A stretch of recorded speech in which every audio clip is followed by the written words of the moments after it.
gold nuggets. Now, not the restaurant chain, but back in 1849, the 49ers, those guys in the West that had discovered gold, and they'd come out to find their way and make their riches. They would dig around in the dirt all of their lives sometimes for years and years and years, digging in dirt, digging in caves, looking for those golden nuggets. And that's what we're going to talk about today. We're going to talk about nuggets. Okay? We're going to talk about nuggets as they pertain to religion. Okay? Now I'm a Christian minister. I've been a Christian minister for quite some time, 30 years or more. And but I've come in my walk to realize some things. I believe that as believers, in whatever religion we associate ourselves with, that we need to walk with our eyes open and not just simply accept everything that we're taught, even in the holy books, as gospel truth. But to look at these books that were undoubtedly written by men, by the hands of men, as sort of like the caves and the earth that those 49ers were looking for gold nuggets in, and recognizing that in all of our holy books, scattered within our holy books, are nuggets that will give us enlightenment and understanding about the reality of things, okay? And so we're going to talk about understanding that the unknown is not chaos, okay? That the unknown is actually an intelligent order. We just haven't figured it out yet. The unknown is not chaos.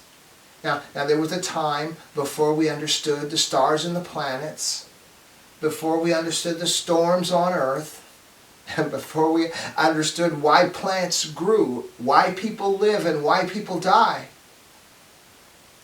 Those topics were chaos until we began to understand, and we understood there was an order to the stars, an order to the planets. There was even an order to storms. We could track them on our smartphones today. And of course there's an order to life and an order to death. And there's an order to plant growth and life and all that stuff. There's order to everything. There are seasons even for those plants. But at one time it was chaos. We didn't know. And what I want to suggest today is the things that we still should be on this journey of discovering, okay?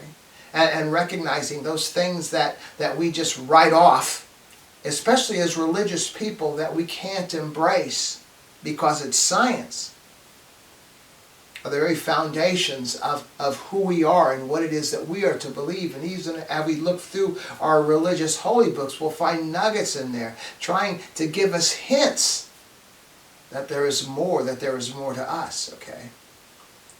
And so we're going to look at the idea of quantum mechanics today. Now, I'm no expert. I'm just a fan.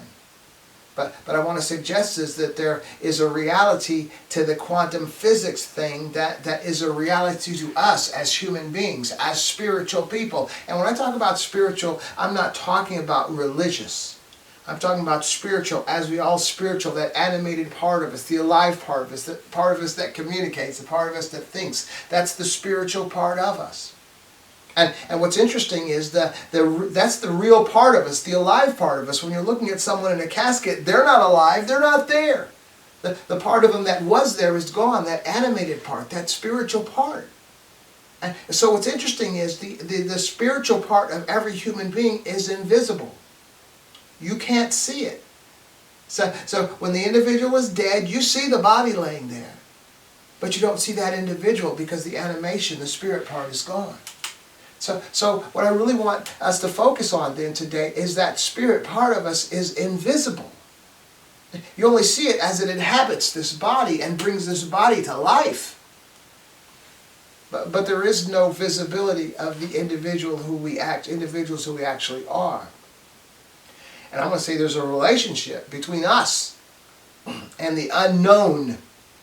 Because really we are unknown.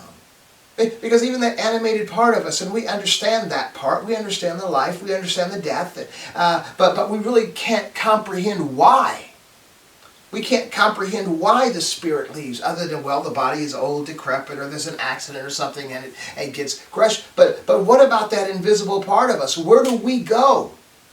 At the moment that you see me, I'm simply inhabiting this body, but the me is invisible, but it's alive, it's here. You see the evidence of me in how the body responds to me, but you can't see me, okay? Very important. And so when we even begin to look at the sciences and the things that we thought were chaotic, were unknown, turned out there was an order we just didn't comprehend. And as we begin to comprehend through Copernicus and Galileo and Einstein and all these guys, we begin to see an order of things. And this order of things was what was called classical physics, where you could see this stuff and you can understand how they would respond to each other. But then there came this thing called quantum physics, quantum mechanics, which I'm, again, not an expert at, but I am intrigued by. And I see a correlation to us as spiritual human beings that we should not be neglecting.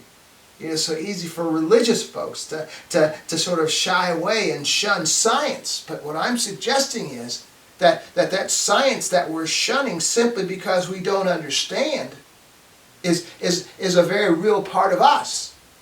And I don't, some of the scientists and physicists may not understand this or buy this, what I'm about to say, but we are not simply observers. And I know we're trying to observe these things, understand the wormholes, understand the qubits, understand all this stuff. With Einstein and his time, space, and the gravity issue. Things that we can't see, but we can see the result of and the effects of it, so we can kind of deduce that thing actually exists. The point being that rather than simply observers, even of these things that we can't see, but we can see the results or the evidence of, we need to begin to see ourselves as part of it. Because we're made of the same substance when you break it all down. So we are a part of this quantum thing, we're just not observers of it. And when we, especially as spiritually minded folks, and the religious folks particularly, we can begin to see that a lot of the things, the nuggets that we pull out of Scripture that seem to be supernatural, that seem to be amazing, and all this stuff is really not amazing when we see ourselves as part of the quantum mix and not just observers. But what's very important, in order for us to do this effectively, we're going to have to set aside the religions. The religions are the caves. The religions are the dirt. The religions are the things that we have to dig our way through to find the nuggets. But it's the nuggets that are valuable. It's the nuggets that we need to be focusing on. It's the nuggets that folks gave their lives for, gave all of the years of their lives and even their actual physical lives trying to attain these nuggets, because the nuggets is where the value is, not in the dirt that they're embedded in. And the religions are the dirt that they're embedded in. And I'm not disrespecting the religions. I'm just saying there are so many, there's like over 4,000 religions. The primary ones we know, Christianity, Islam, Judaism, the primary one, Hinduism and all. But all I'm saying is, if they were legitimate, they would be in agreement. The names may be changed, but they would be in agreement. The names would be changed because of languages and cultures, but they would be in agreement. So the dirt and the caves are not valuable. And the religions aren't really valuable. It's the nuggets that are contained within those religions, within the teachings, within the holy books, that we're not even identifying as nuggets, because we're looking at this whole thing as the whole. If I look at this book as the inerrant, infallible word of the Creator, then I'm not going to be able to deduce that there are within this creation of men actual nuggets that are insights and hints from the Creator. And so really this is sort of like an introduction to just setting religion aside, to recognize that if we don't see ourselves as unified human beings, because we are all part of this giant thing called the universe, then we're missing the point, and we'll never get to where we're supposed to get to, because we've ingrained ourselves too deeply into our individual caves, into our individual religions. We have to set those aside and recognize the nuggets. And what I want to suggest to you, the nuggets are pointing us to believe that we're to understand certain concepts, even like time travel, as crazy as that might sound. And even as believing you're receiving something that you don't see. and recognizing even that there is a connection between you and everything else on this planet, and that your actions dictate results that are even found on the other side of the world, not to mention in your own family, in your own life, and in your own communities. It's very important.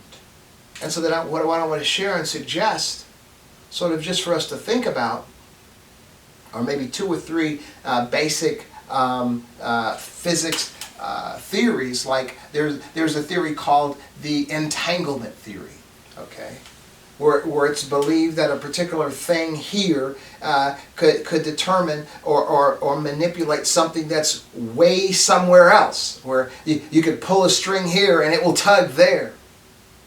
Things that are unbelievable that you might think you'd see on Star Trek are theorized to be real simply because the mathematics render them correct. And what I'm suggesting is even something as unbelievable and far out as this entanglement theory, that 2 things can be so far apart but exactly affecting each other in what they are. That's our belief and our prayer life. And what we are supposed to be embracing, even as believers. We believe that. We believe that our actions affect other things. We reap what we sow. I mean, that right there is a tenet, an entanglement theory. What we do creates. What we do affects. There's another particular theory called the uncertainty principle, and this is kind of wild. Where you never know what something is until you actually see it. And there is this particular experiment, imaginary experiment of a cat in a box. And is the cat alive? And you put poison or cyanide or something in that box. Is the cat dead or is the cat alive? Well, from a physics perspective, the cat is both. It's in what's called a superposition. It's both. And it doesn't become alive or dead until you look at it. Now that's kind of far out, huh? Well, how would that apply then to a religious person's belief? It would be when you are praying and believing for something. And you're supposed to believe that it can happen, or that it's going to happen, because that's what faith is, believing in what you don't see. But the thing is, we're also told, and this is in the biblical scripture, that God is able to do exceedingly abundantly more than we can ever ask or even seek or even think to ask for. Therefore, we find sometimes that we could be praying for such a thing, desiring and believing that it's there. What is the definition of faith according to Scripture? The definition of faith is the evidence of things not seen. Okay, so you're believing that it's there, you just don't see it yet. But then we're also given to understand that God knows better than we are. He's going to do exceedingly abundantly more than we could ever even thought to ask for. Therefore, we don't even really know what we got until the box is open. That's the uncertainty principle. We don't know. We have this time thing, man. We look through all the religions. Basically, they have time travel. Somebody was here and then they were theirs. And all that's good stuff. Well, time travel? Well, we find out with Einstein and his little imagination, and then experiments and all, that time can be manipulated. Time, depending on where you are, slows down or speeds up. Time. And so we should be able to time travel if we could ever truly grasp this concept and find a way to utilize it and manipulate it, for our desires. And so time is that gravity has to do with time and space, and the gravity tugging. And so Scripture gives us to understand that the end of time, that time will be no more. So we use that phrase a lot. When is the end of time? When is the end of time? But let's just really think about what we're saying there. We're not saying when is the end of life. We're not saying when is the end of all that we can know or conceive. What we're saying is when is the end of time. Okay? And it's very interesting, an interesting thought that my mother, she passed away when she was 97 years old, and she was a believer. And when she was about 95 years old, I asked her one day, I said, I have a question for you. I said, when will the end of time be? What do you think? And I was really curious to what a person her age, with her experience, with her knowledge and her beliefs, what she would feel the end of time would be, or when the end of time would be. And what she said to me is that when you die, that's the end of your time. And at first I thought she was blowing me off, and then I got to thinking about it, and that is very profound. When you die, that is the end of time for you. Okay? So we're talking about time, the manipulation of time, the speeding up of time, the slowing up of time. We're talking about when time ends, if time can end. And then we're talking about you as an individual who really is simply inhabiting this body. What is time? Time isn't about you, the animated you, the spiritual part of you, the part of you that's simply inhabiting this body. The creation of time is what we have created as human beings for these bodies. To understand how long it's going to get from here to get to there, to understand this task or that task, or when I want this accomplished, when I want that accomplished, or when I should go to bed, when I should wake up. All these things, these time constraints that we have come up with, all center around these bodies that we are dwelling in. Okay? Hasn't anything to do with the real us, with the spiritual us, that animated part of us that's simply inhabiting these bodies, which require time that we can live these bodies by. But once the body is no more, and once you are free, where do you go? And for you, time is no more. It's very interesting. So time being no more isn't the end of everything. It's simply the end of time. Okay? And I remember my mother was on her deathbed, and it was the night before the morning she passed. And my brother and I, it was 10, 11 o'clock at night, we were standing on either side of her. And she was kind of half out of it. I'm not even half out of it, like 90% out of it. And then all of a sudden she goes, "Where are my kids? Where are my kids?" I said, "Mom, all your kids are fine. They're all fine." And then she began quoting. And she was out of it. Her eyes were closed, and she was like halfway gone. She was saying, "I walk by faith and not by sight. I walk by faith and not by sight. I walk by faith and not by sight." Think about that. I. Who was the I in my mother that day? Was it her body? Or was it that spiritual part of her that had been confined to that body for 97 years? And now she is saying she walks by faith and not by sight. Not by what she sees, but by what she believes. Like that superposition. She didn't know what, but she knew that. And so that's what I'm giving today, is just an opportunity to sit back and think, and as human beings, not to reject the science. And as for scientists, not to reject the spirituality of human beings, because that invisible spirituality is no different than the invisible forces that are being demonstrated, that are being observed, or at least the effects of, in quantum physics. We are of that. We are that. We are an invisible force that's simply a part of that. And what's interesting, and I was considering Einstein. Now, Einstein wasn't a great mathematician.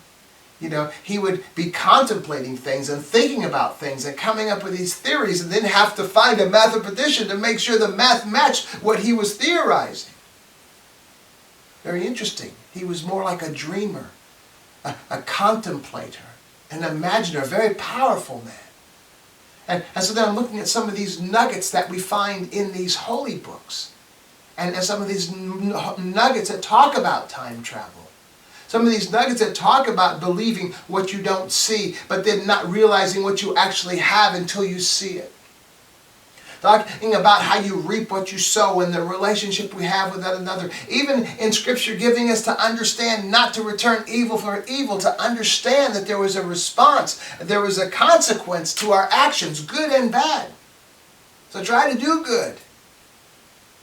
Try to affect what is invisible. Try to affect what we can't see by doing things outside of the ordinary that are good.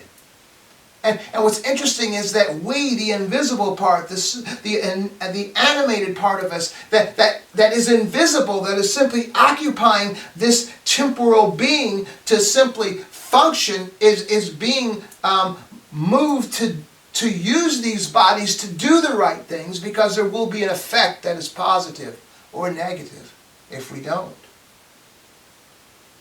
And so there is much more to life. As we are all spiritual, everyone is spiritual. And so the religious person believes that the body goes to heaven, and you got a new body and new shoes and wings. You're going to walk all over God's heaven and all. The scientist believes that no, you just die. Your body becomes fertilizer and a different kind of energy, and maybe feeds the plant, and all this stuff becomes that. And so what I'm suggesting is that the religious people are assuming that there is a body to them. Your body is not you.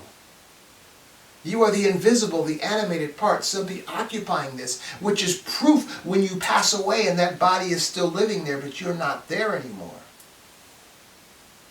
And then the scientist is like, no, you just die. How can the scientist say that invisible, animated part of you no longer exists?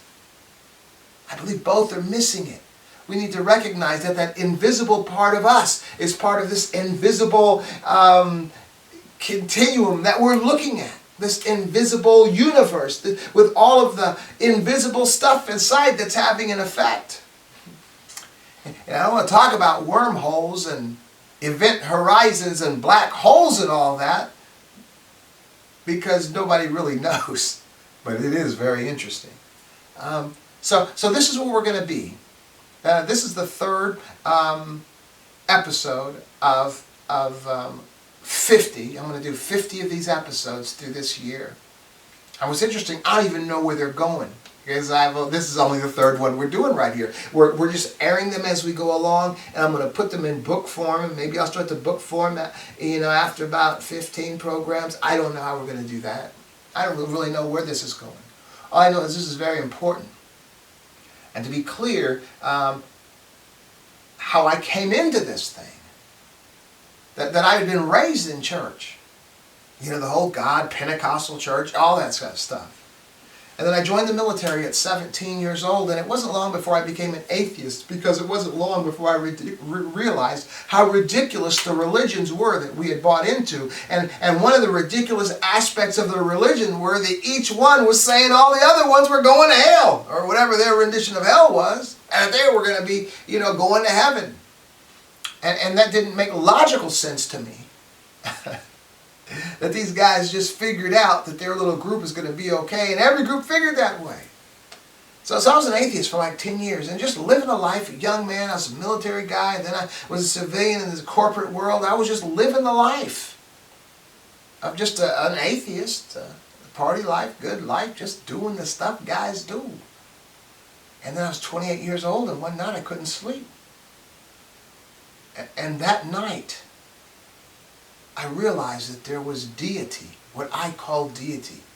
And I believe that even as I read the Christian scripture, and I read that Jesus met people that the religions deemed unclean, I got from that the reality that Jesus met them wherever they were, okay? And so when I read that, that's a nugget that I'm reading in this book that was written by men, that you will be met wherever you are at. Okay? And so I was spent that morning, but all my reference was the Christian religion, which I had left when I was 17 years old when I joined the military. So that's what I became. And then I began this journey, and it was a good journey. So I'm not knocking the religions, because you have to start somewhere, and you have to gain insight, understanding, knowledge. I wouldn't have a thickness of biblical scripture had I just rejected all religion. This was the path that I was to walk. And this, I was 28 then, and I'll be 67 in 3 days, in November of 2025, 3 days from today. That's a long time. and so what I'm suggesting today is that I just came to the place in time, in walk. And I mean, I function in the church as a deacon, as a teacher, as an elder, as a pastor for over 20 years. But functioning in juvenile detention for 13 years, in the neighborhoods for years, teaching busting kids from the communities for years, then speaking to the congregations as I was a staff pastor in a local church. So I've been busy, and I've been studying, and I've been learning, and I've been gleaning. So whatever insight that you personally receive, at least from me, it came in time, it came in dedication, it came in study. Scripture gives us to understand that if we seek, we'll find. If we knock, it will be answered. If we ask, it will be answered. If we knock, it will be opened. But so when we come to the point in our belief system where we think we know everything, we're no longer knocking, we're no longer seeking, we're no longer asking, and nothing is going to be coming. I don't know about you, but I want to know more. I want to understand. I don't want to just settle for just what everybody's settling for. I want more if it's real. Another nugget in the holy text is that Jesus said that the truth will make us free. So what is truth? Well, we have to keep seeking. And what I'm suggesting today is why it's important. It's important to recognize that the religions are like the caves in the earth, but within each religion, within their holy books, are particular nuggets, of reality that we need to find as being valuable and holding on to and trying to understand. And it's going to be a while. It takes a while to understand. Just as it took a while to understand the stars, it's taken a while to understand the quantum physics. All I'm suggesting is at this particular point with this whole quantum physics aspect, that we need to place ourselves in the equation. We need to recognize that we are part of the quantum physics. We are part of what is there. And if we, who happen to be alive, who happen to be animated and thinking, there is a point in this for us. So as much as we are of the substance of everything else that exists, we have to recognize that we are special in that we are animated, that we are thinking, and that we are able to inhabit these bodies and use these bodies to create things, even to create the tools to understand what will be more about us. So no, we're not just like everything else. Oh, well, they're in this. There is a purpose. There is what we find. And what we're learning, and see, with the whole quantum physics thing, it's like we really don't know why things happen. We simply just know that things happen. We don't know how we come into life. We don't know how we inhabit this body and that we are animated in animation that you can't see. I would tell the kids at detention, and when I explain this concept, that if I would cut off my hand, it wouldn't change me. It would simply change the body. If I lost my feet, it wouldn't change me. It simply changed the body. So the body is not me. So we don't know how. We simply know that. And so it has to do with everything that we're putting our hand to do to understand. But I'm telling you, we are closer now. We weren't closer when we were figuring out what the trees were and what the storms were and the stars and the sun and the moon and all that stuff. At that time, the religion was satisfactory, and it was like maybe even a brace for our legs to keep us focused in a positive direction, hopefully. But there comes a time, even if you need a brace on your leg as a young kid, once your leg is grown into it and it's fine, that brace needs to come off so you can walk straight and attain higher heights. And so what I'm suggesting today, we are in that place now where it's important for us to remove ourselves from these earthly trappings that we believe are everything that we are about, and to recognize that no, we are not of this, we are of that. And always maintain as a reminder, you are invisible. You are simply the spiritual part of the animated part of this thing that has inhabited this body, that's keeping the body alive, and that one day you will leave. You will probably not cease to exist. But for you, time will be no more, because time is a particular constraint that is built around these bodies that we're dwelling in. So time will be no more. So that's why it's so important. It's such a waste of time to be not doing the best we can with what we've been given.